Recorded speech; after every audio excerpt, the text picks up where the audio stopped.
and worst of mankind that exists in our world today. In a matter of months, over 700,000 people were forced from their homes in Myanmar's Rakhine State into Bangladesh.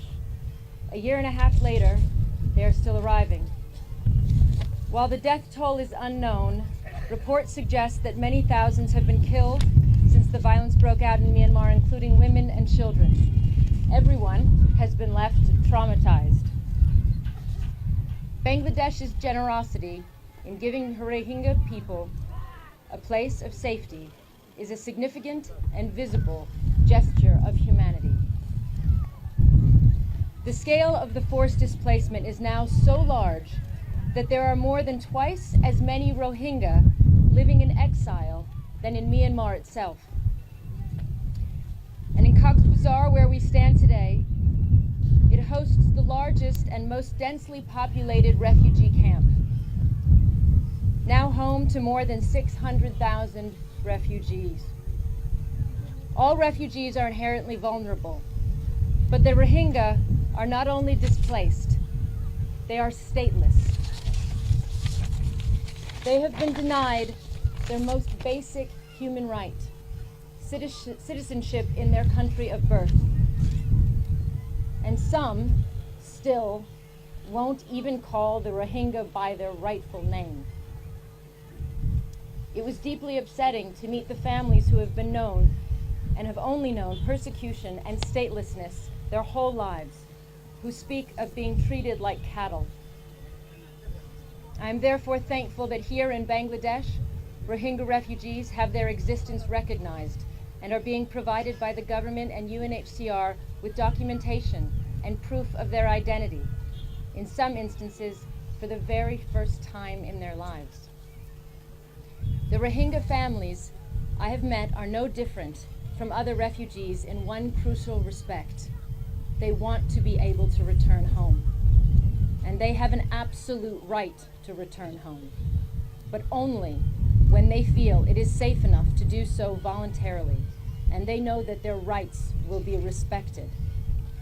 I met a woman yesterday, a survivor of rape in Myanmar, and she told me, "You would have to shoot me where I stand before I go back without my rights."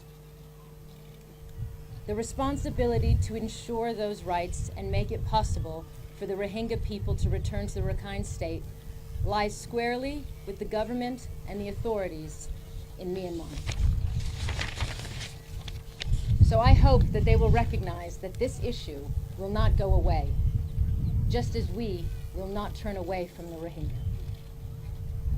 I urge the Myanmar authorities to show the genuine commitment needed to end the cycle of violence and displacement and improve the conditions for all communities in the Rakhine State, including the Rohingya, in line with the recommendations of the Rakhine Advisory Commission and working together with UNHCR and others.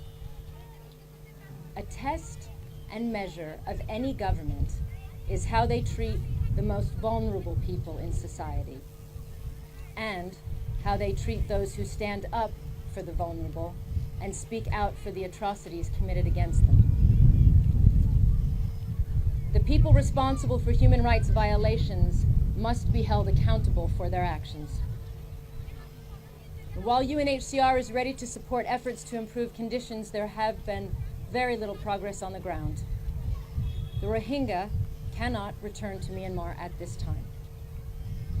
And until they can return, we have a collective responsibility to ensure that they can live dignified lives here in Bangladesh.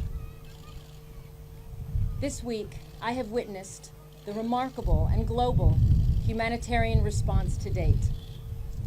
And while it is clear that lives have undoubtedly been saved and the Rohingya have been able to live with a sense of dignity, there are still challenges. In particular, a generation of Rohingya children are still without access to the education that they deserve, and which many were deprived of their right for far too long in Myanmar.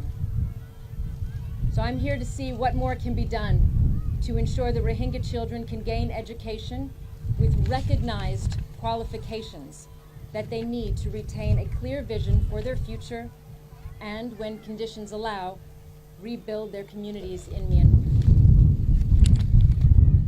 met yesterday with some of the many survivors of sexual and gender-based violence, including mass rape. Nearly 2 years after the beginning of this emergency, there is still a worrying gap in psychosocial services able for refugees survivors, and this gap urgently needs to be addressed. Bangladesh is a generous country, rich in culture and history, but with limited resources, and it cannot be left to shoulder the responsibility of hosting the Rohingya refugees alone. So I urge the international community to continue to provide the humanitarian aid necessary to meet the needs of the refugees and support the communities so generously hosting them. And finally, and more importantly, to the Rohingya refugees, I want to say I am humble and proud to stand with you today.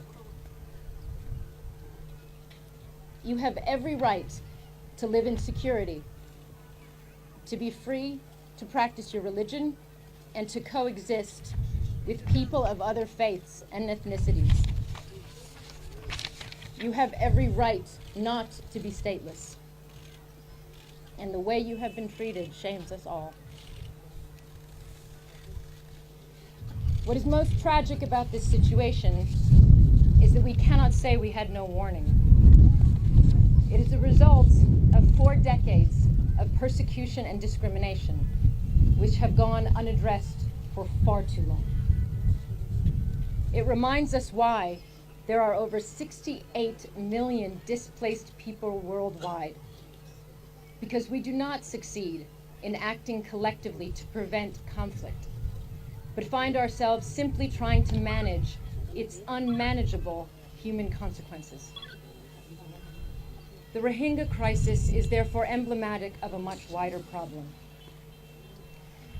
But it is also a powerful example of what happens when people around the world, across societies, come together in response to a cause greater than themselves. And I pray that that generosity and that support continues for these wonderful families. Thank you, and thank you to the government of Bangladesh for their hosting.